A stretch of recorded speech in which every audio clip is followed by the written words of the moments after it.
You can be my secondary if you can handle it, she announced at a party. So I revoked her key and her status.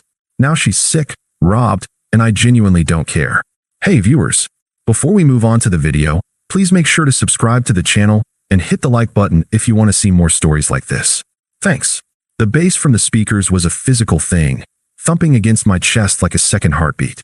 I leaned against the kitchen counter, clutching a lukewarm beer I didn't really want, and tried to look like I was having a profoundly spiritual time. Chloe's friend, Maya, had described this party as a vibrational gathering of aligned souls. So far, it seemed to involve a lot of expensive vodka, someone burning Palo Santo so aggressively it made my eyes water, and a guy in a linen shirt explaining how his astrological chart made him bad at answering texts. My eyes found Chloe, as they always did. She was across the room, caught in a bubble of laughter with Jake. He said something, and she threw her head back, a gesture that was once so familiar to me, now felt like a performance for a new audience. Jake, the visionary digital nomad who supposedly funded his travels through dropshipping and energy work. He placed a hand on her arm, and she didn't shake it off. A memory, sharp and unwelcome, flashed behind my eyes. Me, on my knees under the sink in our apartment, wrestling with a stubborn U-bend. Chloe was holding a flashlight, complaining about the smell. It's just so gross, Alex. Can't we just call someone? I told her it was fine. I could handle it, saving us $200. When I finally twisted it free, spraying water everywhere, she'd laugh that real, unforced laugh of hers and called me her domestic hero. The smell of Drano and her pride felt more real than whatever this was. The laughter across the room peaked. Jake caught my eye over Chloe's shoulder. He didn't look away. He just offered a slow, smug smile that didn't reach his eyes before turning back to her. That's when Chloe picked up a spoon and started tapping it against her glass. Everyone, hey, everyone, listen up. The music was lowered. A dozen faces, flushed with alcohol and pseudo-spirituality, turned toward her. She beamed, pulling Jake to the center of the room, lacing her fingers with his. My stomach tightened into a cold, hard knot. Jake and I have had a profound awakening, she announced, her voice ringing with self-congratulation. We've been doing some deep, shared shadow work, and we've realized that traditional monogamy is such a cage for the soul. It's based on ownership, not love. It's about fear, not abundance. Polite, fascinated murmurs rippled through the crowd. They were eating it up. I just stood there, my beer forgotten, the chill from the bottle seeping into my numb fingers. She turned her gaze to me then, her expression a grotesque parody of compassion. So, Alex, baby, we're poly now. She said it like she was announcing we'd won a trip to Bali. Jake is my primary partner. We've just connected on this whole other spiritual level. Primary partner. The words hung in the air, thick and poisonous. I saw it then, the entire, pathetic script. The months of emotional distance, the whispered phone calls, the new interest in tantra and ethical non-monogamy. It was all just set dressing for this moment. Jake chimed in, his voice a lazy drawl. Yeah man, it's about compersion. You know, finding joy in your partner's joy. You should try it. Very freeing. The room was silent, all eyes on me, waiting for my reaction. Would I cry? Yell? Beg? That was the drama they were tuned in for. But a strange calm descended over me. The confusion burned away, leaving only a clear, cold certainty. This wasn't a negotiation. It was a public execution of our relationship, and I was being offered a front row seat to my own demotion. I pushed off from the counter. The movement was smooth, deliberate. I didn't look at any of them as I walked toward Chloe. I focused only on her, seeing the first flicker of uncertainty in her eyes as I approached. The smugness on Jake's face began to falter. I reached into my pocket and pulled out my keys. The familiar weight of them in my hand. The key to my car. The key to my parents' house. And the key to my apartment. The one on the lease I signed alone. The one I'd welcomed her into. I worked the apartment key off the ring. The metallic click echoed in the quiet room. I held it up, pinched between my thumb and forefinger. My voice, when I finally spoke, was low and flat. It didn't sound like mine. It was the voice of a man who had just seen the last thing he needed to see. This key, I said, my eyes locked on hers, comes with conditions you're no longer interested in. Like loyalty, respect, and not being a fucking joke. I didn't hand it to her. I leaned over and set it down on the table beside her, next to a half-eaten bowl of kale chips. An act of dismissal. You can get your things tomorrow. Between 9 and 11. I'll have Mike there. I finally turned to include Jake in my gaze. Both of you can come. After that, you won't need this. I turned to leave. My hand was on the doorknob when I paused. I looked back at the room full of stunned, aligned souls. Enjoy the rest of your enlightened party. I opened the door and stepped out into the cool, quiet night, closing it firmly on the noise behind me. The silence was absolute. The silence in Mike's car was a thick, heavy blanket. He didn't ask. He just drove, his knuckles white on the steering wheel, cutting through the city lights that blurred into meaningless streaks. My place, he finally said, his voice gruff. Couch is yours. Don't fucking argue. I didn't have the energy to argue. I just nodded, staring out the window. The numbness was a welcome anesthetic. It was better than the alternative. The searing, humiliating pain waiting just beneath the surface, the echo of her words. Primary. Secondary. If you can handle it. We got to his apartment. He tossed me a blanket and a pillow from a closet. You want to talk about it? I shook my head, my voice a dry rasp. Not yet. Okay. He clapped me on the shoulder. Okay, man. He went to his room. I stood in the middle of his living room, the blanket in my hands, utterly lost. The numbness began to recede, and the first wave of reality crashed over me. My home, the one I'd painted, the one with my books on the shelves, my coffee maker on the counter, was now occupied territory. It was contaminated. I didn't cry. I just sat on the edge of the couch, my head in my hands, and replayed the scene on a loop. Her smug smile, Jake's patronizing tone, the key on the table. Had I really done that? It felt like a scene from a movie someone else had written. Sleep was impossible. Every time I closed my eyes, I saw their faces.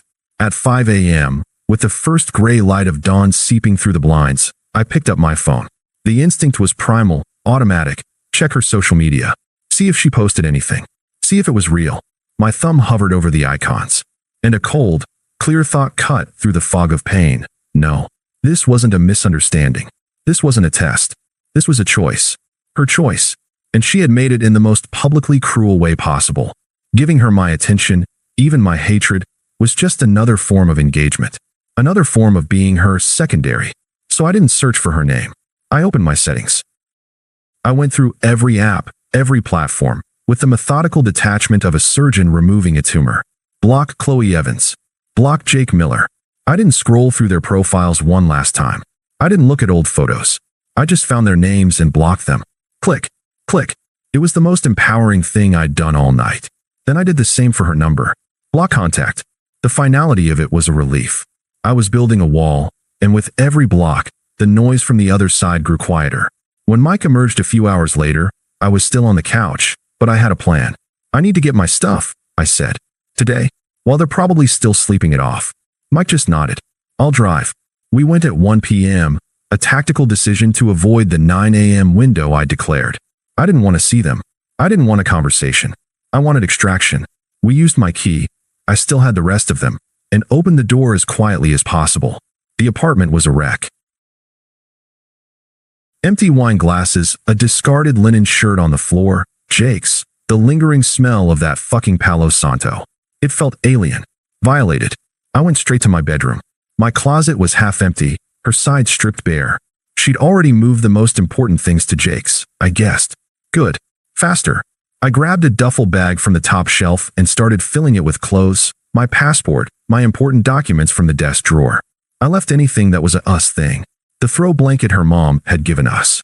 The stupid novelty mugs we'd bought on a trip. I didn't want any of it.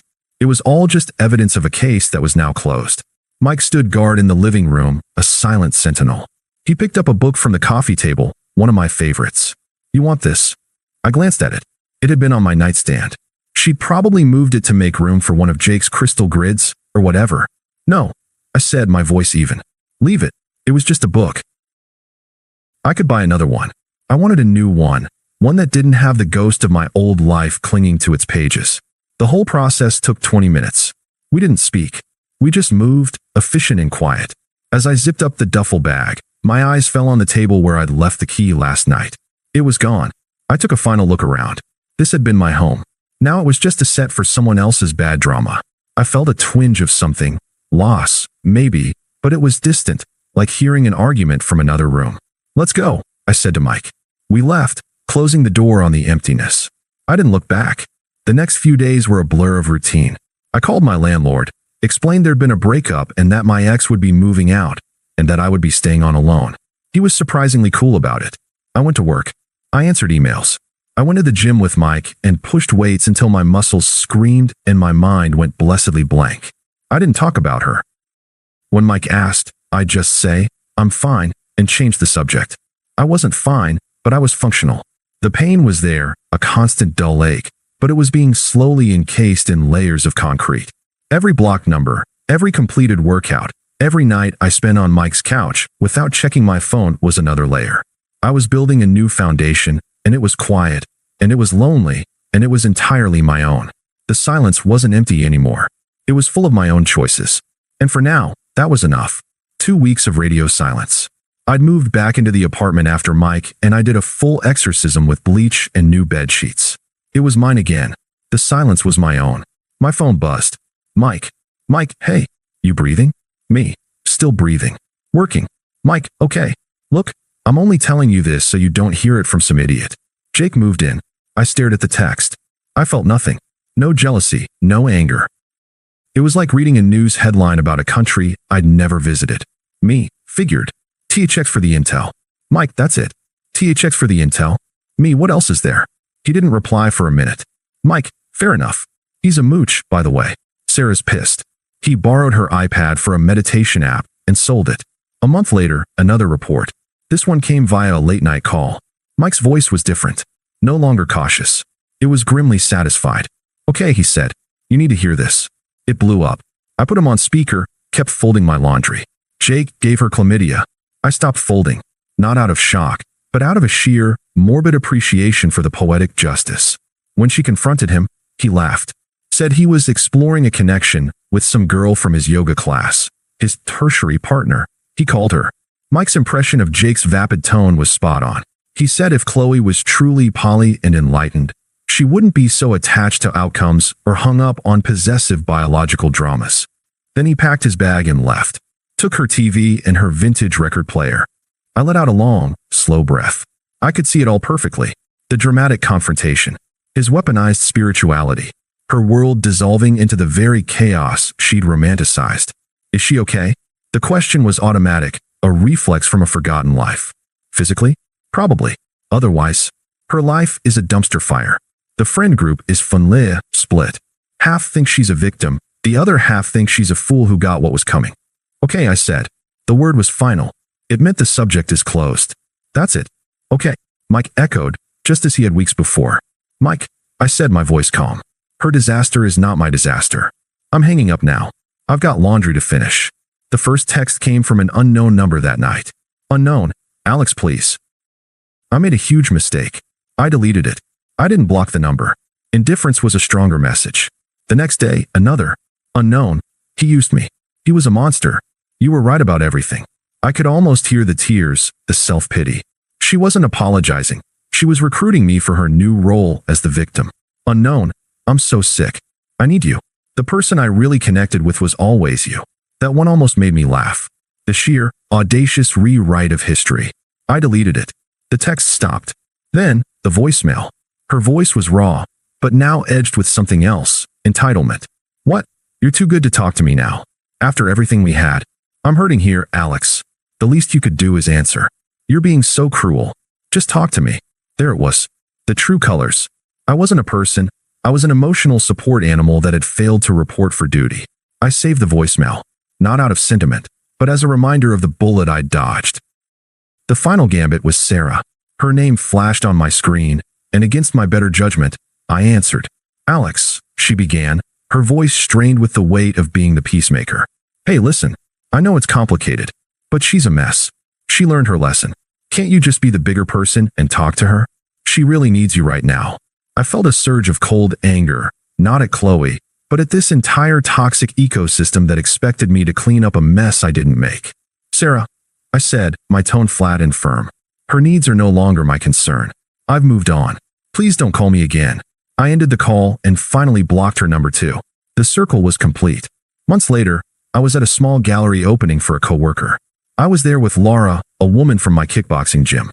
She was sharp, funny, and had zero patience for drama.